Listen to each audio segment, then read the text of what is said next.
Alright, what's up, YouTubians? So,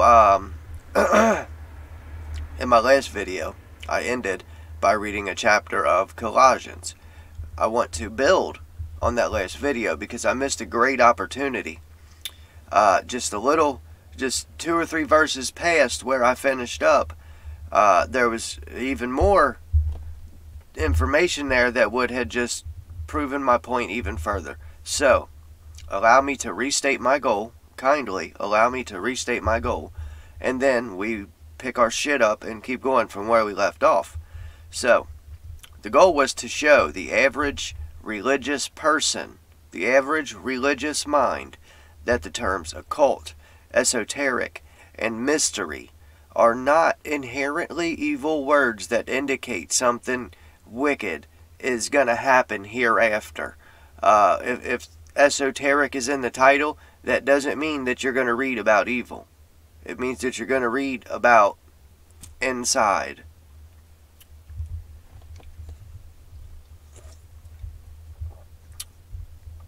Alright. These words, and there's many other words. Okay, let me say the words like revelation and apocalypse. People still read those words and think it means a meteor's gonna fall from the sky and everything's gonna burn and catch on fire.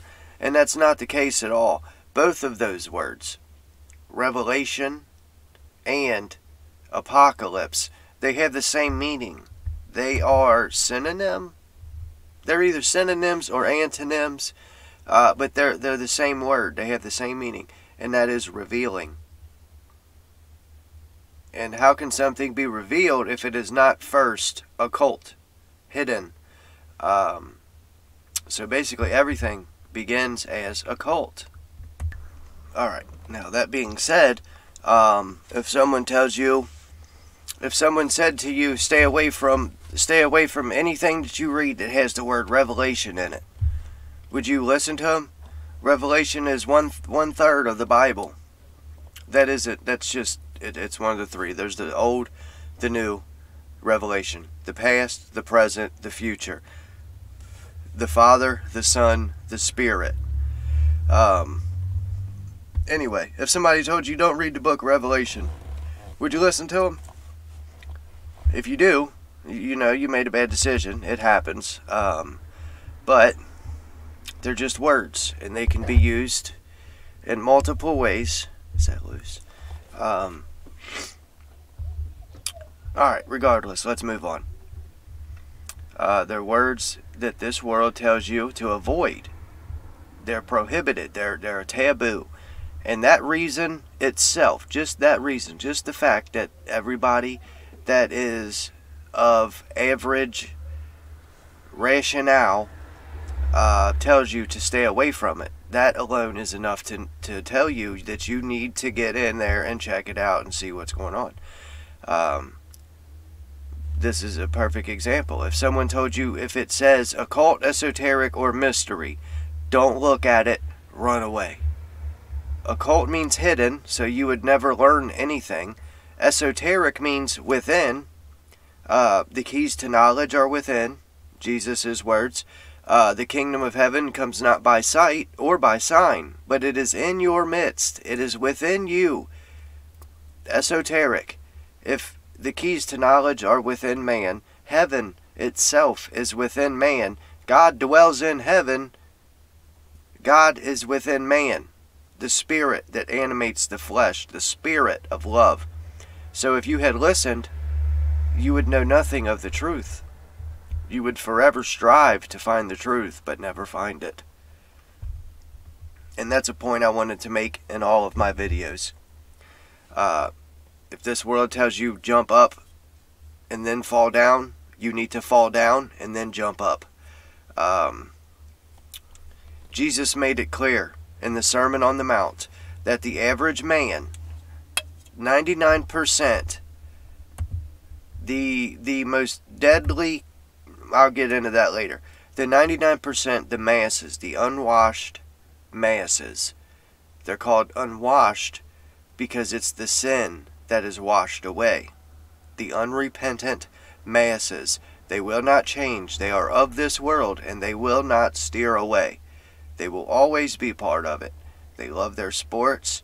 They love their latest technology things. They love staying up to date on pop culture. They are part of this world. They know nothing of the truth. They are wicked. They are the evil, the source of evil. Whether that be because they're influenced by a greater, possibly greater, that's a tough call. Is the government more evil than the unwashed masses?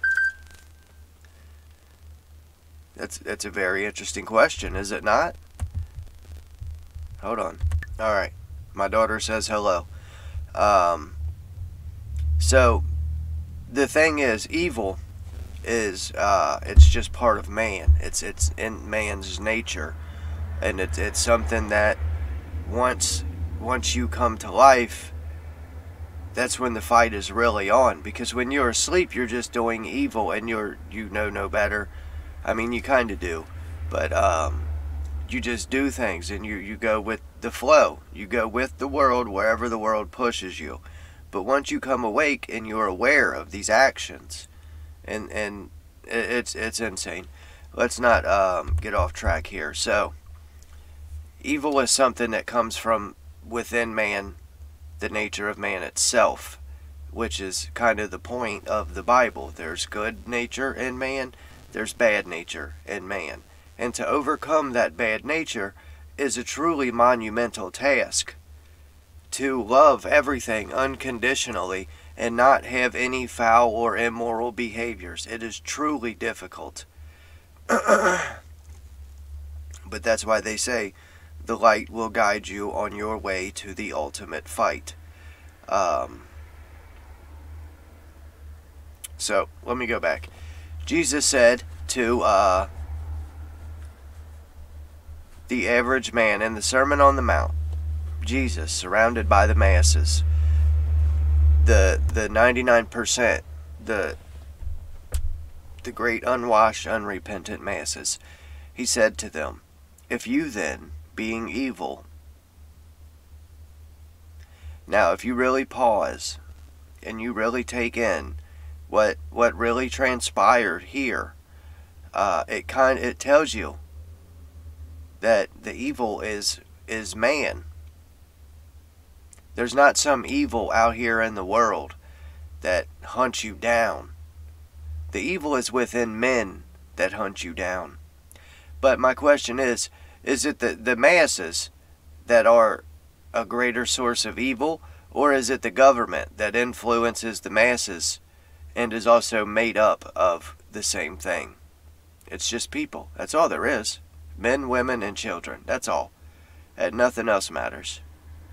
But that's just something for you to think on. And me too. I'll think about it. Perhaps I'll discuss that in my next video about human sacrifice. But anyway, Jesus said to these people, if you then, being evil, know how to give great gifts to your children, what then would your Father do for you? You know, that's a beautiful thing. And so we learn right there that the masses, the average man, is the evil one. They are wicked, and their minds are inverted. When they look, actually a good way to show this, the more immoral a society becomes, which comes from convenience and leisure, the more that society can sit around while things are done around them, the more immoral they become. The more they have to work and strive, and they are in the furnace of affliction, the more moral and disciplined they are. But let's say two politicians never vote, ever. Two politicians are running to be elected, right? One of them is a known criminal. We can use the guy that's there now. He's a known racist, sexist, homophobe. He's owned by the Catholic Church. He's a criminal. His son's a drug addict. Whatever. So we got that guy who we know is going to allow crime to run unchecked. And then we have another guy who would never ever enter the political arena in this world. And if he did, he'd never excel. But this guy says, if you do these deeds, if you do evil, we're going to punish you for it. The masses would elect the evil man, because this guy is trying to punish them because they know they're evil. But they want the crime more than they want the justice. And it is the few who are on the side of justice, and the many who are on the side of evil. But regardless, Jesus made it clear right there that the masses are wicked. So therefore, when they tell you something is evil or something is righteous, it is fair to assume the opposite. When someone tells you that the occult is evil, esoteric is to be frowned upon and shunned, go on ahead and look into it. When they smite you and belittle you for not giving your money, the money that you gave your time for, to some people dressed in black robes, and that is not only the local 501c3s, that's also the Enter the Dragon, Black Robe, Crooked Balance, souls bought and sold and paroled for 20 talents. That's the judges, also dressed in black, just like the priests. And the bought and sold thing, that's from a song called The Mystery of Iniquity, which I actually have a video sharing the lyrics, which is just magical. But they belittle you and they act like you're some sort of evil because you don't want to pay taxes to bomb brown people. You don't want to pay taxes to fund experiments on the public, which is the evil. Which raises another question of mine.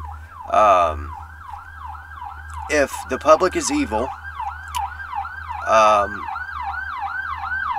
ambulance again, I swear to you, 80% of the time I'm making a video, an ambulance rolls by. Go start at the beginning and watch. Every single time I make a video, an ambulance comes right by. Anyway. Forgot what I was saying. Okay, so if the public is evil, which they are, that's why they don't have a constitution. They don't have any. Their rights come from the government and not God. They are creations of the state. They willingly accept that role as creations of the state, unknowingly, majority of the time. But if the masses are considered an evil, is it really wrong to do things like experiment on them? I mean, I guess it would be, all in all, but whatever. So, when they hate you for not giving your money in taxes, and they hate you for not donating to their church, which is right, and all the other churches are wrong, you know you're doing the right thing. The thing that the masses fear is the destruction of their illusions. If you know the truth, which is what destroys their illusions, because they love the lie. If you know the truth and you tell them the truth, they hate you. Because once you tell them that all the tax money that they give up willingly is going to, just to use mainstream topics, put children in cages, build new prisons, fund CRT, all those things. When you tell them that that's what their money does, they hate you for it. Because now they can't give their money up and pretend that they're doing the right thing. It's almost like the sin of omission. It's not that they don't know those things, it's just that they've never consciously accepted them. They know that shit. They know that paying taxes goes for the worst shit possible. What they love, though, is when people propagate their delusion. When they go to the church and the church says, oh, just give us $20. You're saved. Jesus loves you. Give us $20. Alright, sorry, I've just been rambling. So one more time for clarity, and then I'll share with you the rest of this. Occult, adjective, 1530s, secret, not divulged. from a French word, occulte, and directly from the Latin occultus, hidden, concealed, secret, cover over, conceal, meaning not apprehended by the mind, beyond the range of understanding of the average man, of the inverted mind of the masses, beyond the range of understanding of an animal, the animal man, the earthly man. The truth. That's what that is. Occult is the truth. Esoteric is also the truth. It means inside. Adjective. Esoteric. Adjective. Secret. Intended to be communicated only to the initiated. The truth. Profound. 1650s, from Latinized form of Greek esoterikos, belonging to an inner circle. It's the truth. The initiated, in this sense, the initiated would be those who have escaped from this world and the hive mind of this world and have been initiated into the inner circle, those who know the truth. The truth is the occult. It's occulted. The average man can't comprehend the truth.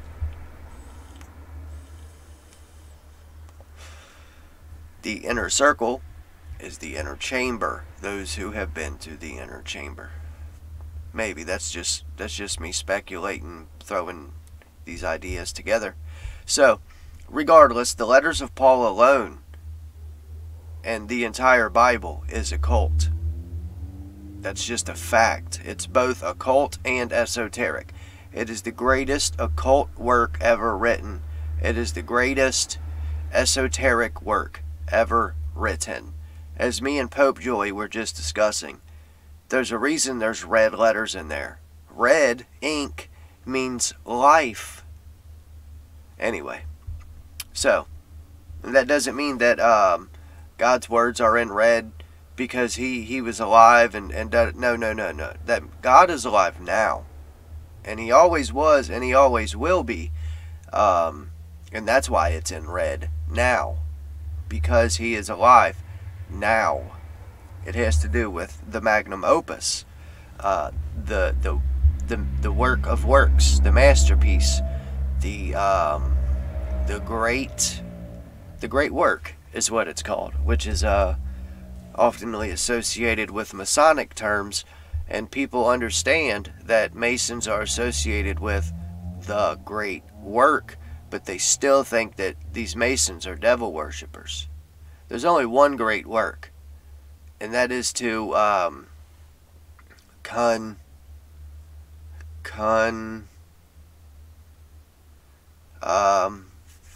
it's to make man okay with God again.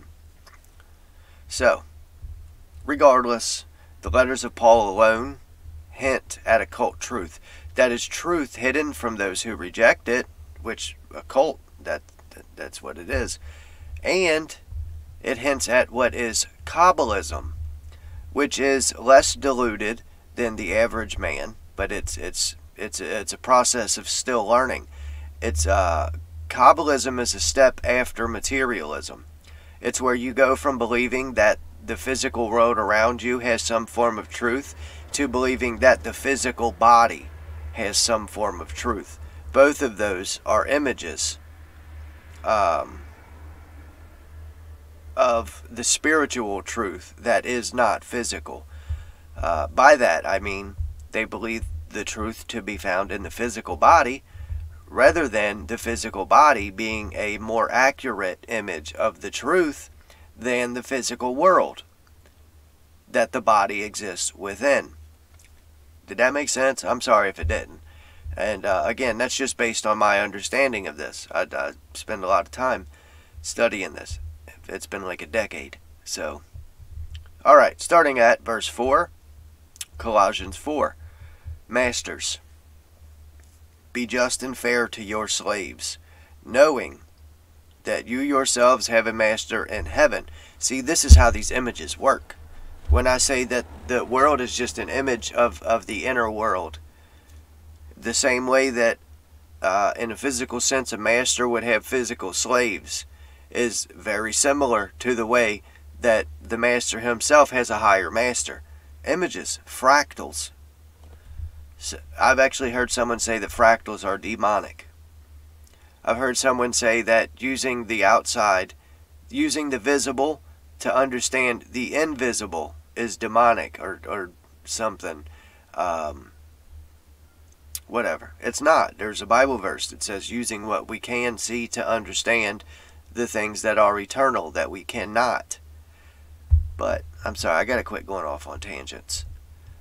Masters, be fair to your slaves, knowing that you also have a master. Keep on praying and guard your prayers with thanksgiving. At the same time, pray for us also. Pray that God would open a door for the word so we can preach the secret plan of Christ, which is why I'm in chains. Again, the secret plan of Christ. Colossians 4:4. Pray that, 4:3. At the same time, at 7. Pray for us also. Pray that God would open a door for the word so we can preach the secret plan of Christ, which is why I'm in chains. 4. Pray that I might be able to make it as clear as I ought to when I preach. I pray for the same thing, that my words are clear and people can understand what I'm trying to convey. 5. Act wisely toward outsiders, making the most of the opportunity. 6. Your speech should always be gracious and sprinkled with insight, so that you may know how to respond to every person. Now, that's a lot of good proverbs there. But for the sake of the point that I was trying to make, had I just read a paragraph more, I would have come across that verse, Colossians chapter 4, verse 3, the secret plan of Christ. And that would have further proven my point that these terms like occult, esoteric, mystery, there's nothing evil about those things. That is occult. The secret plan of Christ. It's hidden. It's covered up. That is occult. That's literally the definition. So, because Christ is within, it's esoteric. Both of those words, there's no way that anyone can say those words are evil. After hearing me here, there's a reason that these words have become a sort of taboo to the world. The world don't want to hear about it because that's the truth. When the world tells you it's evil, scary, or wrong, it's usually the opposite. It's scary to them because they know what they've done. And they can't forgive themselves, apparently. So this will be something I speak on as far as the world and its people hating the truth in my video about the largest, most dangerous cult on the planet. You won't want to miss that one. I sound like I'm on TV here.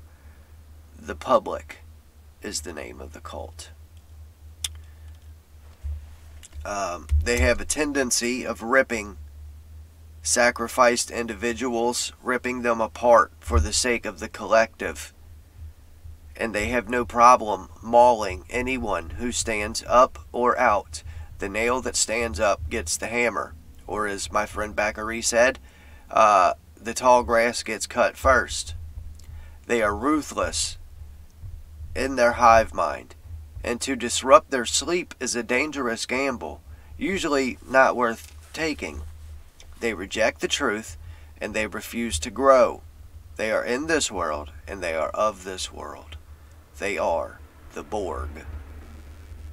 It's from Star Trek. It's the hive mind. You will assimilate. So, these words, occult, esoteric, they are like kryptonite to the worldly, religious people. They can't take it. Go to a church and say, I'd like to talk to you today about the occult. They won't have it. They'll lose their minds or they will run. And we know that wicked people, which the masses are, if you then being evil, the wicked people are always running, even when no one is chasing them. They are running from themselves.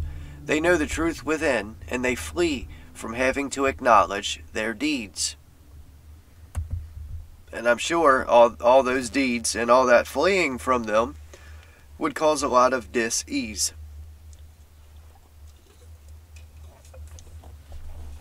Alright, that's it. I feel like I've proven my point here very, very thoroughly.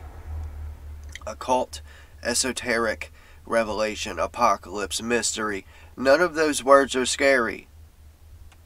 None of those words are scary, Mr. Average Religious Thinking Person. In fact, I would encourage people to understand a little better the truth, which the masses fear. So, just as a little heads up here, in my next video, we're going to discuss, it's two questions. Well, it's one question and then it's a statement. The question being, can a godly man, a man who serves God, can they thrive in this world of Caesar? Or does a man of God have to accept nothing and take a vow of poverty, which I would do anyway? Can a godly man thrive in this world and still love God? And two, sacrificing for success. You hear a lot of people, especially the QAnon shit. I can't believe that's still going on, man. You hear people talk a lot about they sacrificed this person for fame, or they sacrificed their mom. And I'm sorry, but that's just not how that works. I'm sure that if you really wanted to, you could, like, sacrifice your mom. You'd murder your mom for nothing, because there's no one to give you a reward for that. There's one God only. He rewards, he punishes. He giveth, and he taketh away. So, but we're going to explore the actual, the nature of sacrifice and the actual process of the sacrifice that is necessary, because there is a sacrifice that has to be made. And I'm hoping that as I convey this message, that it will put your mind in this perfect place that makes so much shit clear. It's going to be beautiful if I can pull it off. But that's it for today, guys. I love you all. I'll see you real soon. Peace out.